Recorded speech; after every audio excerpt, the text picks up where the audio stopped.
Russia's famous Black Sea and Baltic fleets risk being confined to port, or worse. A Russian nuclear submarine sails off to take part in Pacific Fleet drills near Vladivostok, Russia, on April 14. Russian Defense Ministry press service via AP. Since midnight Wednesday, Moscow time, Russia has been warning the world that any ship approaching a Ukrainian port will be regarded as potential carriers of military cargo. This obvious threat to sink commercial shipping appears to be an attempt to prevent ships from taking on Ukrainian grain. This week, Russia unilaterally ended talks on renewing the Black Sea grain initiative that has allowed food to flow to other countries from Ukraine, despite the war.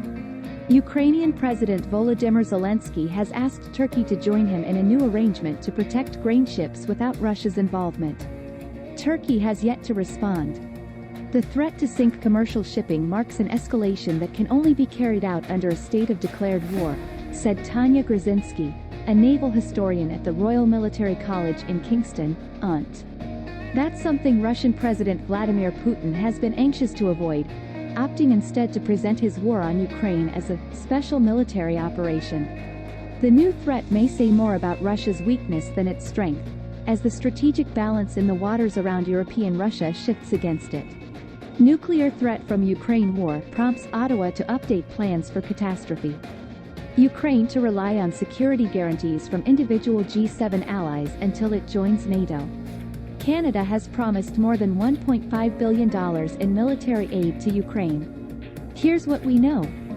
The day the NATO summit in Vilnius opened, July 11, was marked in Cuba by the arrival of the Russian Navy warship Perekop of the Baltic Fleet. The Cuban government welcomed the Perekop, the biggest Russian warship to visit Cuba in many years, with a cannon salute from Havana's old fort. For Moscow, the visit allowed Russia to project its military power into the Americas and show support for the Cuban Communist Party, a close ally, on the second anniversary of a popular revolt against its rule.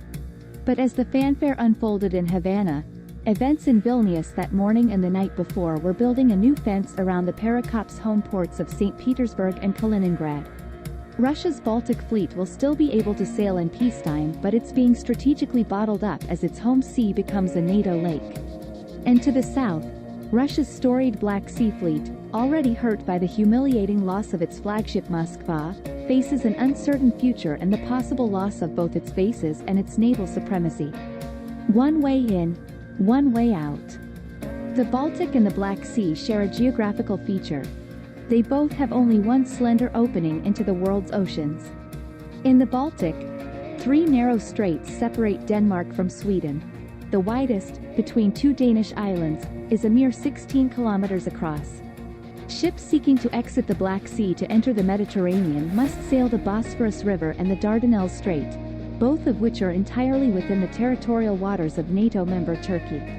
4 days after Russia's full-scale invasion of Ukraine, Turkey closed the straits to all warships, a move that principally affects Russia. For those reasons, Russia has long preferred to station the main part of its blue water navy and its nuclear submarines at its Arctic and Pacific ports. Grzinski said the Baltic and Black Sea fleets were central to Russia's emergence as a great power after the 1790s. Russia's invasion of Ukraine, and NATO's response to it, threatens that standing, she added. If this was viewed as a gamble on the part of Mr. Putin to recreate this image he has of Russia, this historic image of Russian being a great power, it's being thwarted diplomatically in the Baltic and militarily in Ukraine and the Black Sea, she told CBC News. The implications for his leadership and position could be quite significant. Thanks for watching.